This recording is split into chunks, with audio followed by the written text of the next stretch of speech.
to record on the camera, which is kind of an important thing. You want to make sure that you can do it two ways. You can press the shutter release button, and you'll see like the little red dot there. You want to make sure you're recording when you're recording, otherwise it's going to be a waste of time.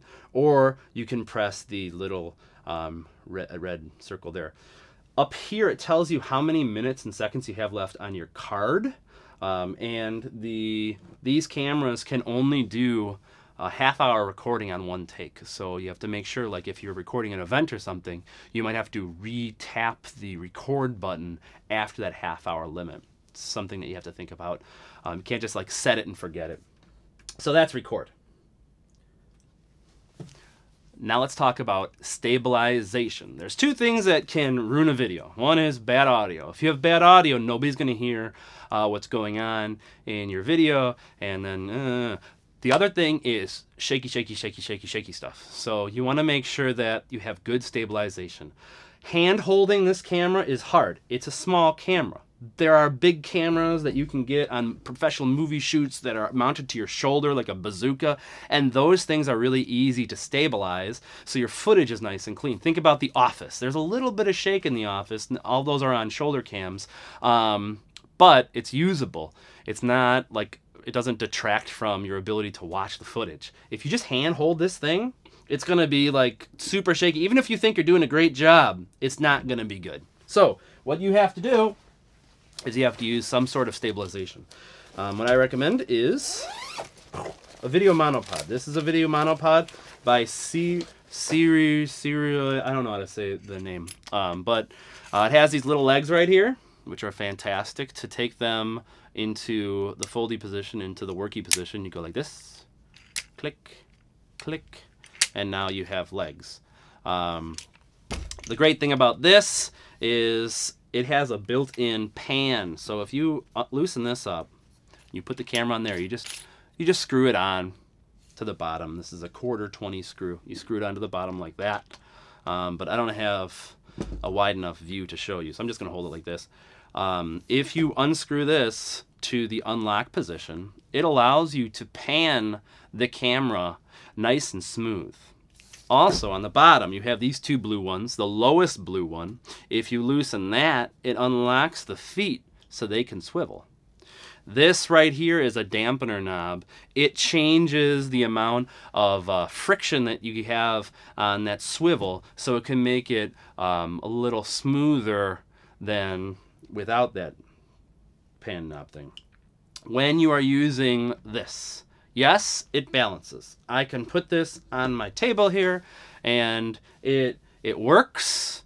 It's kind of stable, but you want to make sure that when you're using a monopod, there is a person holding it. The worst thing to have happen is for the camera to fall down. That lens element, it's all glass. It'll all shatter. So when you're using a monopod, have somebody hold it. You don't want to set it and then walk away. That is a tripod situation. So if you want to do a one-person thing, you need a tripod. To get really smooth video, you have a monopod. And then you put this down, you put the legs down, and then you can pan and tilt to lock it out. You just turn it so you turn it in the direction of the lock, and then it's not going to pan and tilt anymore. You do the same thing for the bottom. You lock it out by turning it clockwise, and now it's locked out. It's not going to do this anymore. And then to make it taller, you just loosen these. And then it gets taller, and it can get pretty tall. This is the best solution for video, to stabilize your video, to make it nice and clean. If you want to do multiple angles, like if you want to get somebody from the corner of a room and then move to a different spot, and if you're only using one camera, just reset up the tripod, and then later on, when you're in post-production, you can cut those clips and you can snip them so that it goes from one location to the next. Nice, smooth, stabilized video is going to go a long way, because you can't really fix that. The things that you can't fix in post are if something is overexposed, so that's like if you're letting in too much light. Remember, we have that light meter. You have that light meter down here, and if it's too, oh my gosh, I'm overexposed right now because I'm at f2, so I have to change this. If it's overexposed, then you can't fix it in post. If the audio is all messed up and distorted, you can't fix it in post. If the movie is all shaky crazy, you can't fix it in post.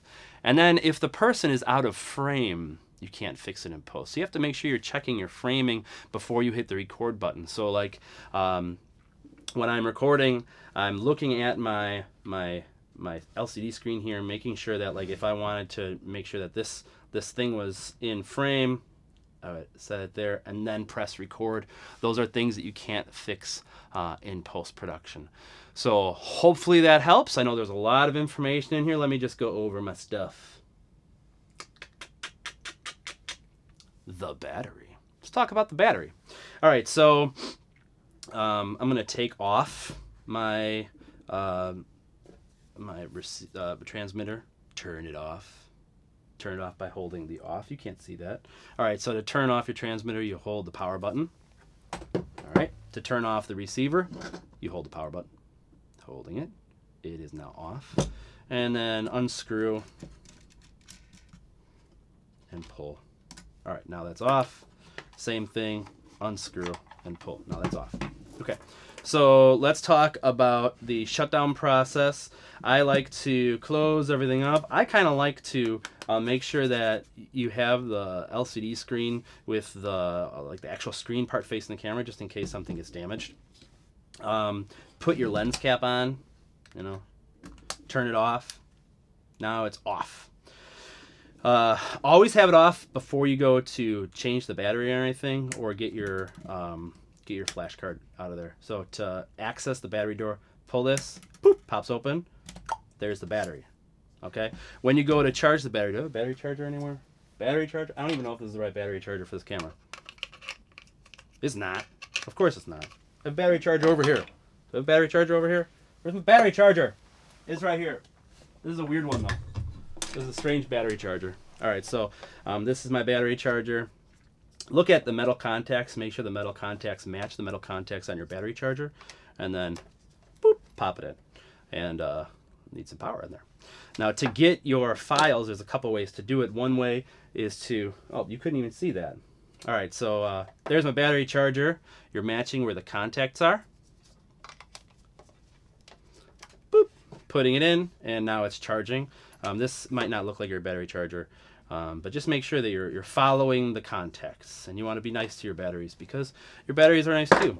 To get your files, there's a couple ways to do it. One way is to actually take out the card and then put that into a computer, take them off. The other way is to set up Wi-Fi with a device. You can do the Wi-Fi stuff over a computer or over a phone or over an iPad.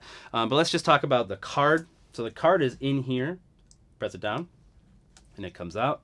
And then you could put this in your computer or whatever and then take the files off. Just make sure that when you do have it on your computer, when you're finished, eject this first. With Mac, it's that little like eject button.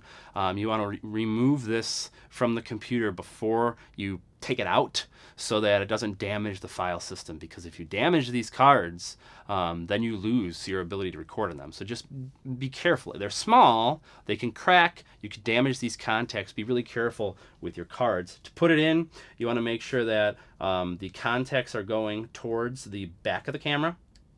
Click. And then to put in your battery, remember we are checking those contacts. We have the contacts over there, contacts over here, and matching it up. For the Canon batteries, the Canon is facing the front. Click, you get a nice click, close your door, push it in, and you are ready to go.